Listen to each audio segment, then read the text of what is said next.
Halloween at Taharaka Brothers Ice Cream, and I'm here with my crew. We have Chief Ice Cream Maker Kofi. We've got the lovely boys from Baltimore Born. We've got Fire Chief Cartwright and the Taharaka Brothers jewel himself, Mr. Felton. Thank you all for being with us today. Welcome.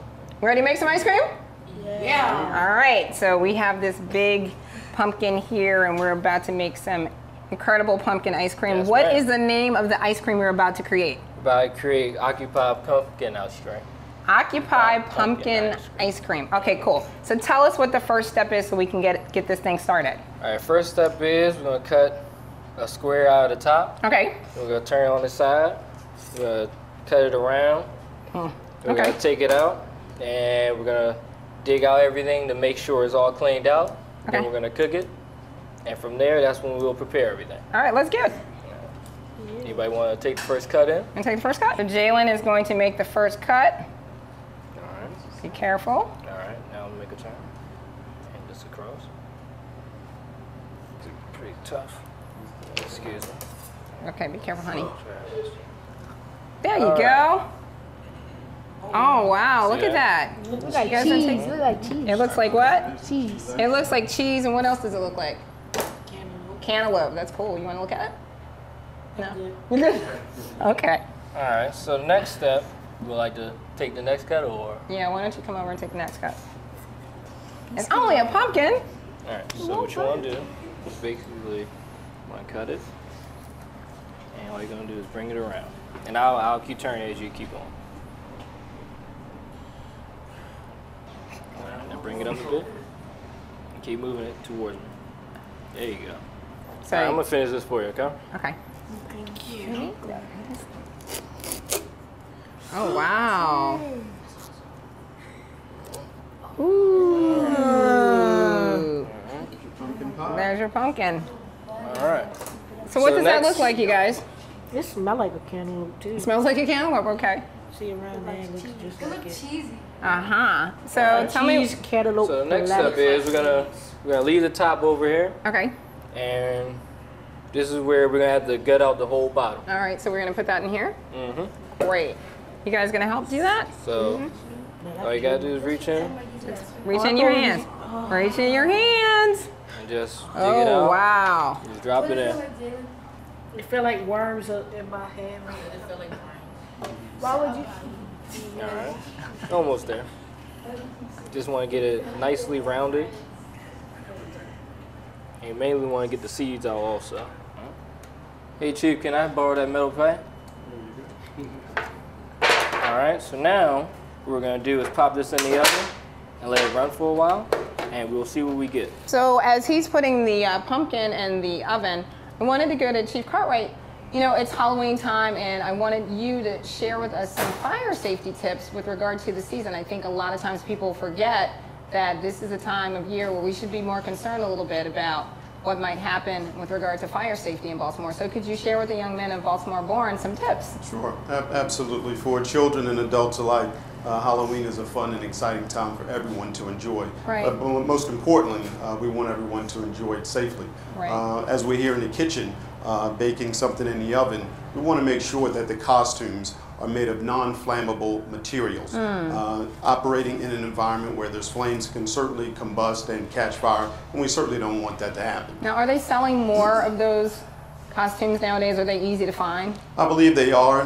When you're purchasing one, it's important to just look at the manufacturer's label to make sure that it Okay. is non-combustible. All right. Something else that we keep in mind is that when kids are out trick-or-treating, we want them to be in the company of an adult, Sure. just for their safety. Also, as you lose light for the day, it's a good idea to have a flashlight along with you so that you can actually see yourself walking through people's yards up on their porch, and that's a safe thing to do. And there's some neat smaller ones that they're selling nowadays too that could go along with any costume, right? Absolutely. Another idea is for kids to go out into the shopping malls, where it's much more safe, a lot of lighting, and more people, more stores for them to actually get some candy. Jalen, can you hand me that pumpkin? So Chief Cartwright, you know what people do with these for Halloween.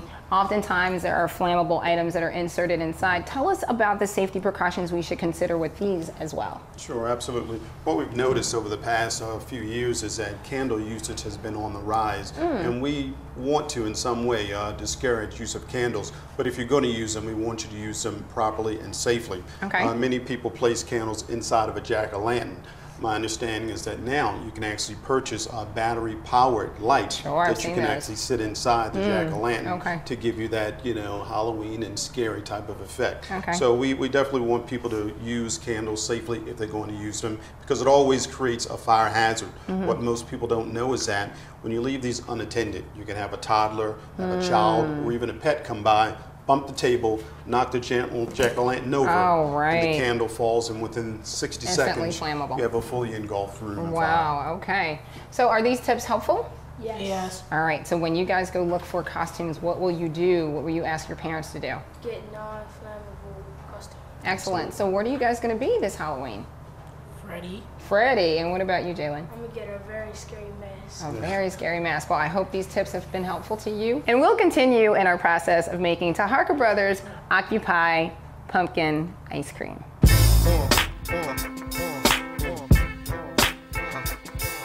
Now we're here with Akil and Javin, who are going to help us with this next step. What are we doing now? So right now we're going to take this scooper and we're going to scoop around it and we're going to place it in here. Right. And then afterwards we're going to measure it out and we're going to blend it all the way around. Oh, wow. Skin. Just scan. All right, place it in It there. feels soft. Soft and soggy. Are you going to leave a little bit for Javin? Now you want to take a crack at it now? Yeah. All right, so here you want to just get around the edges. It feels very soft, huh? All right. Get around there. So how long was that baking for? It was baking for about 30 to 45 minutes. 30 to 45 minutes, okay. And what was the temperature of the oven? 400 degrees. 400 degrees, okay. All right, get that last bit. All right, we're gonna have to scoop this out. And we're gonna get 2 quarts, and we're gonna drop it in the processor, and then we're gonna get up to 50, and we're gonna drop it in there, then we're gonna blend it all up. Okay. All right. Wow. Kind of heavy, isn't it? It's hard to get out. It's hard to get out a little bit, right? All right, little tiny bit more, because you want to make sure it's packed in, right? 32 ounces. So when you're measuring, don't you want to make sure it's kind of packed into the measurement? Yes, Yes. ma'am. All right. So pack it down a bit. Pack it down a little bit pack it down a little bit, honey. There you go. There you go. That's good. He did it nice and lightly. So you need a little bit more? All right. That's it. Good. Excellent. All right. So we got our 2 quarts. First 2 quarts. You want to drop it in? All right. So what you're going to do is just drop it in and try to get as much in there as possible. There you go. Good job. Why don't you get the last, now where did he say that it needed to be lined up? Next one is you want to get 32 ounces, which would be the 2.50.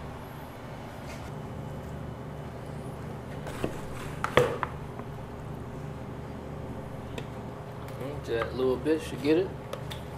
Pack Did it it work? down.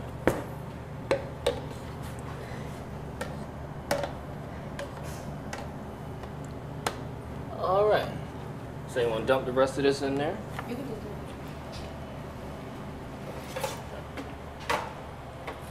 All right. So the next thing, and the last before actually making the ice cream, is we're gonna puree it. Anybody want to take down and press it? So we're now at the final step of this process. We've got, what, 2.5 gallons? Yes, ma'am. Of milk? 2.5 gallons of butterfat milk. Butterfat milk, which is like the tastiest thing I've had in a long time. It tastes really good. How much of the puree do we have? We have 2.5 quarts of puree here Okay. that we're gonna mix in with the milk. All right, and then we have seasonings. So boys, when I say what the seasonings are, I want you to point to it and pick them up, all right? We've got ground cinnamon. Which one is cinnamon? Correct. And then the next one is ground ginger. Perfect. And then we've got nutmeg. ground cloves, and allspice, right? And after we've assembled all of this, these are the main ingredients for the entire ice cream. And then where are we taking them? We're gonna take it to our ice cream machine, and we're just gonna drop this in first, followed by the pumpkin puree, and one of these one by one. And then after that, we're gonna let the machine freeze it up, and we'll get everybody's pint ready. And that's where all the magic happens. Yes, ma'am. All right, well, let's go.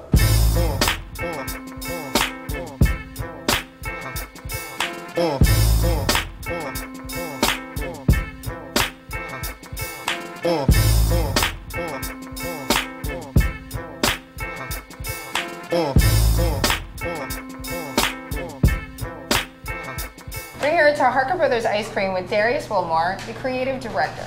Darius, thanks for being with us. Thanks for having me. Darius, tell me how old Taharaka Brothers is and what is your mission? We're about 11 years old, and the mission is positive, progressive social change. What is an ice cream social?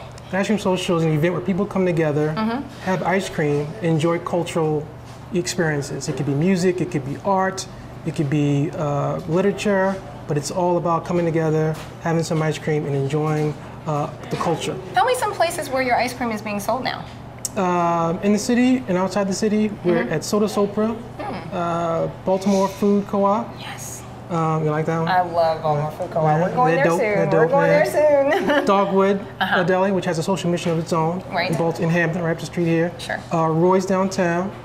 And we're in Busboys and Poets in DC. And there are a whole bunch of others. There's about 40 restaurants. 40 restaurants, really? Yeah, and we're trying to grow that business. Okay, so I'm going to pose a challenge to you in front of my entire audience. You must create an amplified Baltimore flavor by the end of spring, because I want it for the summer. No problem. And it's got to be an homage to like snowballs and something really cool for the summer months and something very Baltimore, Maryland as far as fruit. Can you do that? Yeah, we're working on some things right now, so maybe that might. Well, egg That might work. custard Egg with custard, little marshmallow. well, something. Right, Okay, right, so right, we can do that. All right. Well, thank you That's so a much promise. for all that you did today. welcome. The guys from Baltimore Born were so excited to be here, and we're going to be sending them home with some ice cream, right? Right, they'll be leaving with something in hand. Well, They won't leave empty-handed. They won't leave empty-handed. So I appreciate everything that you do with the young men that we worked with today, and all that you do to amplify Baltimore. Well, you're welcome. Thanks All for right, having can us. we get some ice cream now? Because I'm Absolutely. greedy. All right, Let's do go. it. All right, thanks. Sure.